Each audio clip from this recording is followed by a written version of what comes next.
For a long time, Henry Bemis had had an ambition: to read a book. Not just the title or the preface or a page somewhere in the middle.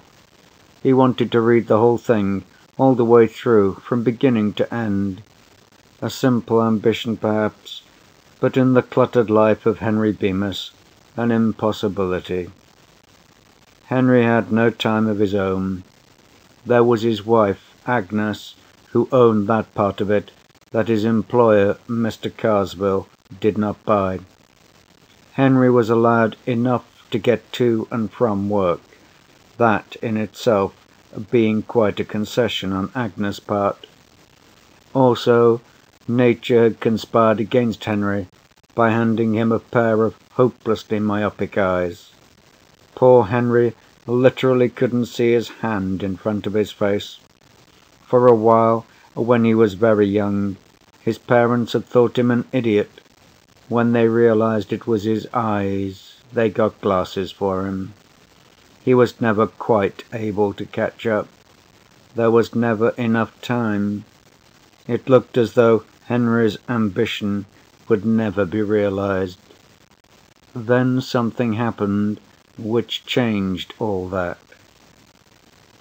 Henry was down in the vault of the East Side Bank and Trust when it happened. He had stolen a few moments from the duties of his teller's cage to try to read a few pages of the magazine he had bought that morning. He'd made an excuse to Mr. Carsville about needing bills in large denominations for a certain customer, and then, safe inside the dim recesses of the vault, he had pulled from inside his coat the pocket-size magazine. He had just started a picture article cheerfully entitled "The New Weapons and What They'll Do to You," when all the noise in the world crashed in upon his eardrums. It seemed to be inside of him and outside of him all at once. Then the concrete floor was rising up at him, and the ceiling came slamming down towards him, and for a fleeting second Henry thought of a story he had started to read once, called The Pit and the Pendulum. He regretted in that insane moment that he had never had time to finish that story, to see how it came out. Then all was darkness and quiet and unconsciousness. When Henry came to, he knew that something was desperately wrong with the East Side Bank and Trust. The heavy steel door of the vault was buckled and twisted, and the floor tilted up at a dizzy angle, while the ceiling dipped crazily toward it. Henry gingerly got to his feet, moving arms and legs experimentally. Assured that nothing was broken, he tenderly raised a hand to his eyes. His precious glasses were intact, thank God. He would never have been able to find his way out of the shattered vault without them. He made a mental note to write to Dr. Torrance to have a spare pair made and mailed to him. Blasted nuisance, not having his prescription on file locally, but Henry trusted no one but Dr. Torrance to grind those thick lenses into his own complicated prescription. Henry removed the heavy glasses from his face. Instantly the room dissolved into a neutral blur. Henry saw a pink splash that he knew was his hand, and a white blob come up to meet the pink as he withdrew his pocket handkerchief and carefully dusted the lenses. As he replaced the glasses, they slipped down on the bridge of his nose a little. He had been meaning to have them tightened for some time. He suddenly realized, without the realization actually entering his conscious thoughts, that something momentous had happened. Something worse than the boiler blowing up. Something worse than a gas main exploding. Something worse than anything that had ever happened before. He felt that way because it was so quiet. There was no whine of sirens, no shouting, no running. Just an ominous and all-pervading silence. Henry walked across the slanting floor. Slipping and stumbling on the uneven surface, he made his way to the elevator. The car lay crumpled at the foot of the shaft, like a discarded accordion. There was something inside of it that Henry could not look at. Something that had once been a person, or perhaps several people. It was impossible to tell now. Feeling sick, Henry staggered toward the stairway. The steps were still there, but so jumbled and piled back upon one another that it was more like climbing the side of a mountain than mounting a stairway. It was quiet in the huge chamber that had been the lobby of the bank. It looked strangely cheerful, with the sunlight shining through the girders where the ceiling had fallen. The dappled sunlight glinted across the silent lobby, and everywhere there were huddled lumps of unpleasantness that made Henry sick as he tried not to look at them. "Mr. Carsville," he called. It was very quiet. Something had to be done, of course. This was terrible, right in the middle of a Monday, too. Mr. Carsville would know what to do.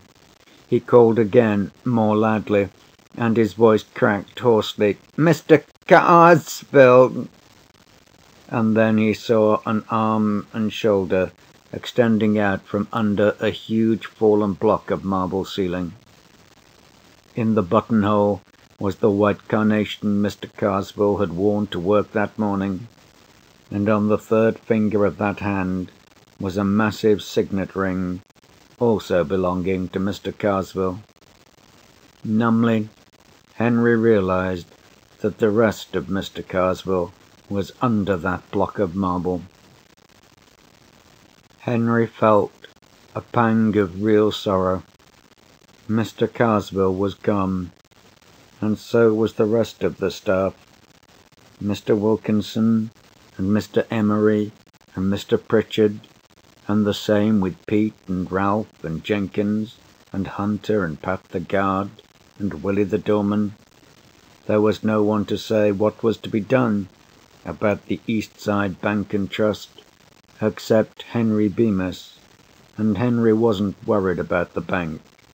There was something he wanted to do. He climbed carefully over piles of fallen masonry. Once he stepped down into something that crunched and squashed beneath his feet, and he set his teeth on edge to keep from retching. The street was not much different from the inside. Bright sunlight and so much concrete to crawl over. But the unpleasantness was much, much worse. Everywhere there were strange motionless lumps that Henry could not look at. Suddenly he remembered Agnes. He should be trying to get to Agnes, shouldn't he? He remembered a poster he had seen that said, "In event of emergency, do not use the telephone. Your loved ones are as safe as you." He wondered about Agnes. He looked at the smashed automobiles, some with their four wheels pointing skyward like the stiffened legs of dead animals. He couldn't get to Agnes now anyway. If she was safe, then she was safe. Otherwise, of course, Henry knew Agnes wasn't safe. He had a feeling that there wasn't anyone safe for a long, long way. Maybe not in the whole state, or the whole country, or the whole world. No, that was a thought Henry didn't want to think. He forced it from his mind and turned his thoughts back to Agnes. She had been a pretty good wife, now that it was all said and done. It wasn't exactly her fault if people didn't have time to read nowadays. It was just that there was the house, and the bank, and the yard. There were the Joneses for bridge, and the Graysons for canasta and charades with the Bryants, and the television Agnes loved to watch, but would never watch alone. He never had time to read even a newspaper. He started thinking about last night, that business about the newspaper. Henry had settled into his chair quietly, afraid that a creaking spring might call to Agnes' attention the fact that he was momentarily unoccupied. He had unfolded the newspaper slowly and carefully. The sharp crackle of the paper would have been a clarion call to Agnes. He had glanced at the headlines of the first page. Collapse of conference imminent. He didn't have time to read the article. He turned to the second page. Solon predicts war only days away. He flipped through the pages faster, reading brief snatches here and there, afraid to spend too much time on any one item. On a back page was a brief article entitled Prehistoric Artifacts Unearthed in Yucatan. Henry smiled to himself and carefully folded the sheet of paper into fourths. That would be interesting. He would read all of it. Then it came, Agnes' voice. "Henry!" And then she was upon him. She lightly flicked the paper out of his hands and into the fireplace.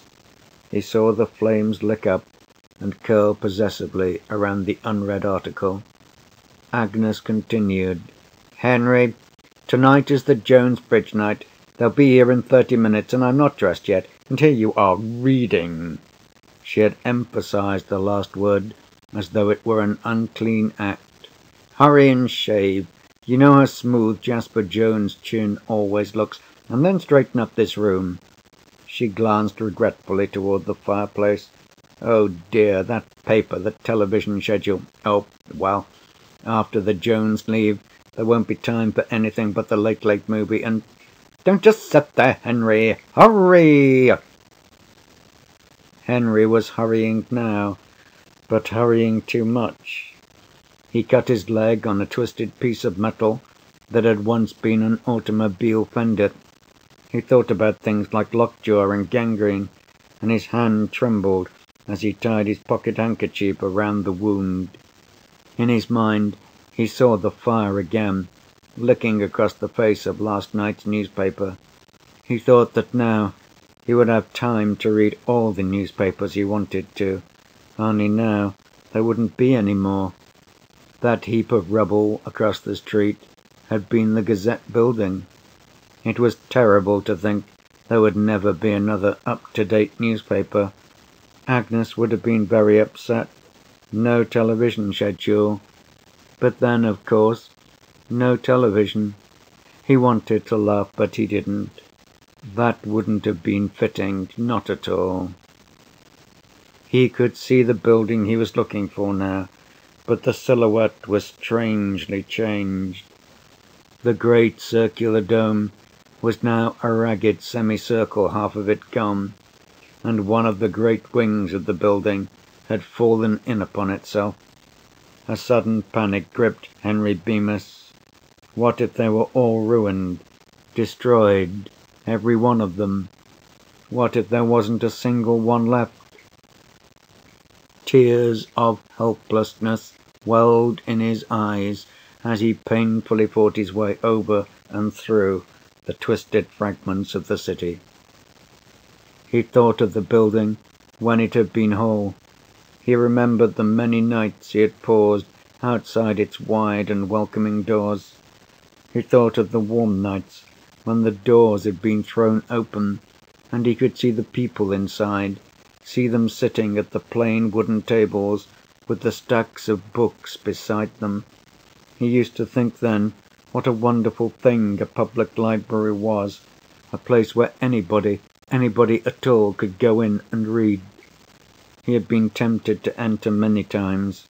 He had watched the people through the open doors, the man in greasy work clothes who sat near the door, night after night, laboriously studying a technical journal, perhaps difficult for him, but promising a brighter future.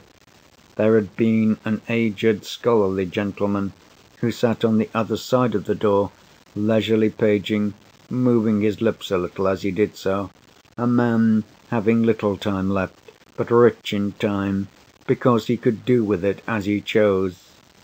Henry had never gone in. He had started up the steps once, got almost to the door, but then he remembered Agnes, her questions and shouting, and he had turned away. He was going in now, though, almost crawling, his breath coming in stabbing gasps, his hands torn and bleeding. His trouser leg was sticky red, where the wound in his leg had soaked through the handkerchief. It was throbbing badly, but Henry didn't care. He had reached his destination. Part of the inscription was still there, over the now doorless entrance. Pib Leib. The rest had been torn away. The place was in shambles. The shelves were overturned, broken, smashed, tilted, their precious contents spilled in disorder upon the floor. A lot of the books, Henry noted gleefully, were still intact, still whole, still readable. He was literally knee-deep in them. He wallowed in books. He picked one up. The title was Collected Works of William Shakespeare. Yes, he must read that sometime. He laid it aside carefully. He picked up another, Spinoza. He tossed it away, seized another, and still another. Which to read first? There were so many. He had been conducting himself a little like a starving man in a delicatessen, grabbing a little of this and a little of that in a frenzy of enjoyment. But now he steadied away. From the pile about him he selected one volume, sat comfortably down on an overturned shelf and opened the book. Henry Bemis smiled. There was the rumble of complaining stone, minute in comparison with the epic complaints following the fall of the bomb. This one occurred under one corner of the shelf upon which Henry sat. The shelf moved, threw him off balance. The glasses slipped from his nose and fell with a tinkle.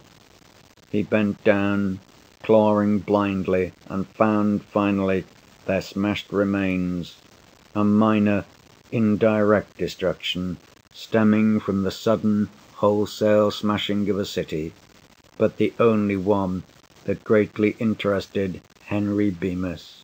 He stared down at the blurred page before him. He began to cry.